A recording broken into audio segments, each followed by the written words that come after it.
Hello and welcome to an new video, and today we are going to be talking about Spamton's final and real deal. I definitely didn't mess that intro up, shut up. But first we have to talk about what Spamton actually does inside of Deltarune. His activity, to be exact. Now, there are two possible timelines of activity he can do. Actually, three. And all three of those timelines start with an attack in the alleyway.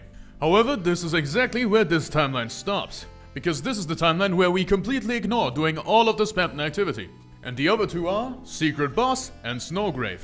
On the Secret Boss side of things, he becomes a shop owner, we then help him become a free boy, and then he attacks us, making us either be able to spare him or beat him the fuck up. If we beat him up, however, if we spare him, Kris has kind of an existential crisis because what we just did is cut off the strings to a puppet. And that puppet proceeded to fucking die. And knowing Kris's status as a puppet of the player, that is not a very good message. That is why this scene only exists in Pacifist, because if we beat up the puppet, well, that's just kind of par for the course. However, if we actively try to free the puppet and the puppet dies, not good. And then Snowgrave attacks in the alley, of course, then sells the fauna ring to us, meaning that only through him can we actually kill Birdly, becomes free by himself, becomes the final boss, solos Kris, because frankly, Kris is unable to do anything in the situation, and then gets one shot by Noelle. However, here I want to say that this is 100 times worse for Kris. Now, from the Spamton sweepstakes, we know that Spamton and Noelle have a bit of a relationship, but there's really nothing behind it. This single kill by Noelle doesn't really change anything after she killed, Burgley. Also, it's not like Noelle knows who Spamton is. However, after having just experienced possibly the worst timeline, with one of their friends from childhood being manipulated to kill one of their current friends, they then look at a reflection of themselves. Another puppet on a string. And they have to fight said puppet on a string after what they literally just had to do. I can only imagine Kris feels like the weaker fucking puppet here. It also doesn't help that Spamton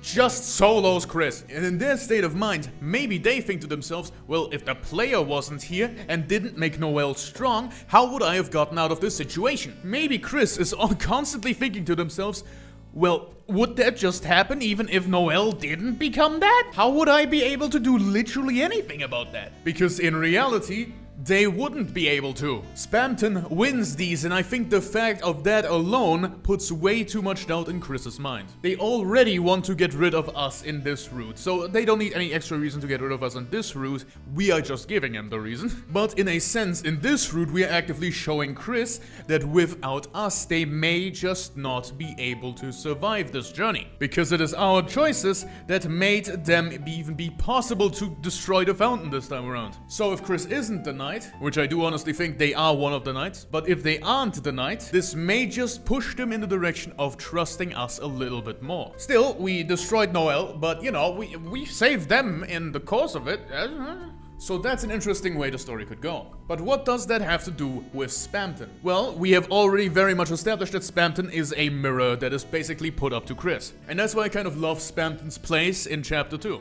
Because we are quite literally controlling the puppet on a string, meeting a puppet on a string that wishes to not have strings attached anymore. Of course, existential crisis kicks in as soon as the strings are removed because the Spamton dies. However, at the end of the day, I feel like even though it is a little bit of an existential crisis, it does give Kris a little bit of hope. Either in Snowgrave, where it gives them hope that we might just be able to pull through because of the power that the player is putting everyone through, or in the normal route, where Kris can actively help another puppet like them, and even though their freedom leads to death, it does maybe give them just a little bit of hope, because they saw another puppet just like them try their best. And sometimes you don't need to see success, sometimes you just need to see someone try. And maybe for Kris, that's enough. And in this one, unlucky, I don't know. But it's time to talk about Mike. So when you actually play in Chapter 2, you think that Mike is some sort of criminal. The man's a damn criminal! But in reality, through the Spamton sweepstakes, we found out that Mike is not said criminal that we thought he was.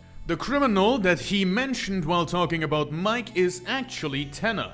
We know this because of the Spamton sweepstakes. In said sweepstakes, it is very, very obvious that Mike is actually sort of a friend to Spamton. And technically, the dialogue given in Chapter 2 is interpretable about this as well. You can interpret it as not talking about Mike, but Spamton having a recollection about Mike and saying that this guy was betrayed by the damn criminal. A criminal, I tell ya! So, I think what is going to happen in Chapter 3 is that the main boss is going to be Tanner, and a combination of Mike. Because I kind of really want the chess theory to be real. So these two are rooks, in some sort of way. And Spamton, once again, is the person that gives us all of this information. There are two final bosses, Mike and Tanner. Tanner, of course, the name comes from the sweepstakes and wasn't ever mentioned in Deltarune itself. However, it's Tanner. Probably. I don't know, it could be the secret boss. You know what, actually, Tanner could be the final boss while Mike is the secret boss. Maybe, I don't know, probably not though. I think these two are going to be the combined end boss. Why combined, even though one betrayed the other? That is because, even though they now hate each other, they still have a common goal over the lightness, probably. We don't know, Chapter 3 isn't out yet. And if the 7 deadly sins theory is correct, Spamton is of course greed. Not greed for money, but greed for power. Why not for money? Well, if you actually give him money in his first fight, he will not actually accept it. Well, he will steal money from you. However, it won't give him more mercy amount because he doesn't actually want your money. He yearns for something else. He, of course, yearns for the secret boss type of freedom, but ultimately, he greeds for power. Power over the one holding his strings. Power he so desperately wants to achieve that he even sells the Thorn Ring to you to achieve it. And power that is ultimately not enough for him to be free, ever. In every single timeline where he achieves his most powerful form, the most power he can possibly greed for, even if he is spared, even if the goddamn strings that are attached to his body are ripped away from him, he still succumbs. Spamton will never be free of his strings. If we don't help him, he will forever be a puppet, and if we help him, he will be dead.